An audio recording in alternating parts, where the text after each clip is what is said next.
है भाई, अगर पढ़ भी लेते तो क्या बुरा हो जाता। पूजा जी, मैं बिल्कुल इत्तेफाक नहीं रखता हूँ इस तरह की बातों में, क्योंकि बच्चे का जो मन है, 8th क्लास के बच्चे का मन, वो सुप्रीम कोर्ट या कोर्ट के अंदर हो रहे भ्रष्टाचार को पढ़ने का नहीं होता है। उन्हें अक्षर ज्ञान और बेसिक ज्ञान की जरूरत की होती है।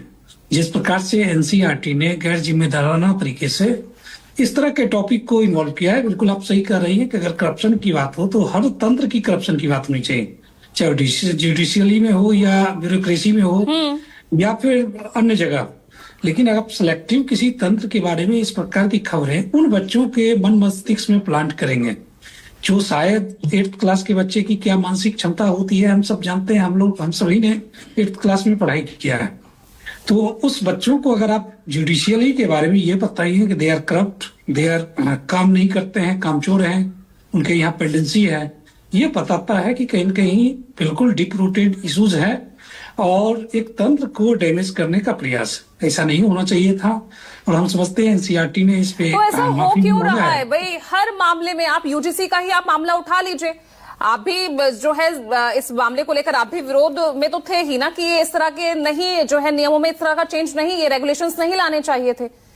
उसमें भी सुप्रीम कोर्ट ने जब स्टे लगा दिया तो ये मामला रुका। लेकिन देखा आपने हायर एजुकेशन इंस्टीट्यूट्स में क्या हालत थी, छात्र लड़ रहे थे जातिवाद के नाम पर।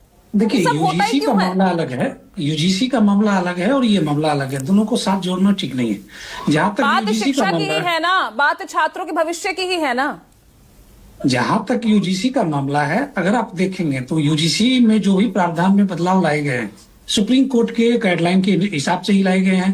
जिस प्रकार से ब्रेन ऑफ इंडिया लगातार सुसाइड कर रहा था, उसके लिए सरकार ने चेक पॉइंट बनाने का प्रयास किया और बिल्कुल सुप्रीम कोर्ट ने कहा था कि ओबीसी को भी यहाँ पर जो है ऐड किया जाए SC ST के साथ। ये सुप्रीम कोर्ट की गाइडलाइंस थी क्या? देखिए 150 तकरीबन 2018 से 2025 तक में तकरीबन 150 छात्रों ने अलग अलग इंस्टीट्यूशन में सुसाइड किया है। हाँ। वो सुसाइड इंटरनल पॉलिटिक्स के कारण किया है या इंटरनल इश्यूज के कारण किया है, जिसमें से तकरीबन 75 ऐसे छात्र हैं जो गैर ओबीसी, गैर तो फिर तो आपके मुताबिक किशोर कुणाल की उन मामलों में भी सवर्णीय अपराधी होगा फिर, अगर नए रेगुलेशन सही है तो।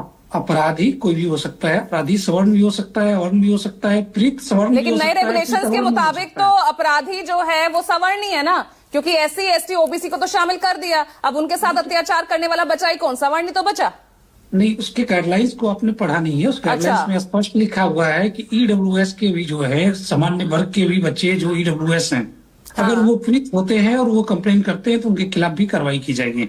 यहाँ मामला पीड़ित और दंडित करने वाले के बीच का है, ना कि किसी जातिगत मामले का है। और उसको गाइडलाइन को आप पढ़ेंगे तो उसमें कई पॉइंट्स को बवाल क्यों कर रहे हैं? सवर्ण इतना नाराज क्यों है इस नई गाइडलाइन से? कई पॉइंट्स को हाईलाइट किया गया है, कास्ट को किया गया है, क्रीड को किया गया है, कम्युनिटीज को किया गया है, कलर को किया गया है कि रंग भेद नहीं होनी चाहिए, किसी के पैदाइश पे बात नहीं होनी चाहिए, किसी के जाति पे बात नहीं होनी चाहिए। सिर्फ जाति ही एक मामला नहीं है। अगर आप उसके गाइडलाइंस को पढ़ेंगे तो प्रियम्बल में ही तकरीबन 8 से 10 अलग अलग पॉइंट्स को लिखे गए और उन पॉइंट्स में ठीक है, इस पे राजनीति हो रही है, पॉलिटिक्स, यूनिवर्सिटी राजनीति किया जा सकता है, लेकिन 8th क्लास के बच्चों को जिस प्रकार से फीडिंग की जा रही है इस प्रकार की बातें कि भाई जिम्मेदार कौन है? किशोर कुणाल, इन सब हालातों के लिए जिम्मेदार कौन है? शिक्षा से जुड़े मामले हो, छात्रों से जुड़े मामले हो, सब सुप्रीम कोर्ट में तो पहुंच रहे हैं। कौन जिम्मेदार है इन हालातों के लिए? देखिए, तंत्र में बैठे हुए लोग जिम्मेदार हैं और जो भी जिम्मेदार हैं सरकार उन्हें चिन्हित करेगी और जरूर उनकी अकाउंटेबिलिटी फिक्स करेगी। सौरभ दुबे तो कह रहे थे कि यूजीसी की नई रेगुलेशंस के लिए यूजीसी जिम्मेदार है, आप कह रहे हैं कि इसके लिए भी तंत्र एनसीईआरटी जिम्मेदार है। कार्रवाई कब होगी कार्रवाई? देखिए, शासन और प्रशासन के बीच एक बहुत बारीक लाइन होती है। प्रशासन ने अपना काम किया है, उन्होंने गाइडलाइंस बनाई है, शासन और कोर्ट मिलकर तय करेगा कि क्या यह गाइडलाइन बच्चों के भविष्य के साथ, बच्चों के मन मस्तिष्क के साथ खिलवाड़ तो नहीं है। और अगर ऐसा कुछ दिखता है तो बिल्कुल शासन, सरकार उस पर कार्रवाई करेगी और इस प्रकार के सेंसिटिव इश्यूज को इस बच्चों में डाल देना, मैं समझता हूँ रिसर्च का विषय ये हो सकता है, ये PhD का विषय हो सकता है, लेकिन ये क्या कह रहे हैं? आपके सहयोगी हैं, महत्वपूर्ण सहयोगी। नहीं, देखिए उनके अपने विचार हो सकते हैं किशोर जी के, लेकिन देखिए आपने यूजीसी की बात कही, यूजीसी पे भी तो सुप्रीम कोर्ट ने ही, चीफ जस्टिस साहब ने, सूर्यकांत जी ने, उन्होंने ही कहा कि पहली दृष्टया में यह जो है वो दिखाई देता है कि अस्पष्ट है। तो वो उन्हीं के आदेश पर जो है वो अभी उस पर जो है स्टे लगा हुआ है और उस पर अगली सुनवाई होनी है। देखिए मुझे लगता है आखिरी उम्मीद आज के आम इंसान के लिए वो सुप्रीम कोर्ट ही बचता है। बिल्कुल, आप लोगों, आप राजनीतिक दलों के लिए भी वो सुप्रीम कोर्ट ही आखिरी उम्मीद बचती है। मैंने कहा ना कि जो भ्रष्टाचार की बात, नहीं देखिए 13-14 साल के बच्चे, देखिए एनसीईआरटी, देखिए बच्चा छोटा नहीं होता। आप 8वीं के बच्चे को आप ये मत समझिए कि वो जो है वो अबोध बालक है। 8वीं में पढ़ने वाला बच्चा भी समझदार बच्चा होता है। इस तरह देश के भविष्य को कमजोर मत आकिए। लेकिन मेरे कहने का मतलब, वो जो एक विषय है वो कोई ऐसा अलग से विषय ला करके नहीं पढ़ाया जा रहा था। वो एक जो सब्जेक्ट होता है उसके अंतर्गत एक चैप्टर है और उस चैप्टर में मुझे लगता है, बताइए बच्चों को राजनीति में भी भ्रष्टाचार होता है, कार्यपालिका ये तो में बताते ही हैं, होता है, वो भी बताइए। ये तो बताया ही जाता है, ये तो बच्चे को पता सरकारी है। कर्मचारी 8,000 रुपए की नौकरी 2004 में लगी थी, आज 4 करोड़ से ज्यादा का कैश बरामद हुआ उसके घर से। देखिए मैं क्या कह रहा हूं कि ये तो आप लोग इतने बड़े स्तंभ हैं, चौथे स्तंभ के रूप में, कि आपने बच्चे के मुंह में डाल दिया है कि पॉलिटिकल सिस्टम करप्ट है। तो क्या मैं 100% पॉलिटिकल सिस्टम को गलत मान लूं? क्या प्रधानमंत्री नरेंद्र मोदी ईमानदार नहीं है? मैं डंके की चोट पे कह रहा हूं ईमानदार है।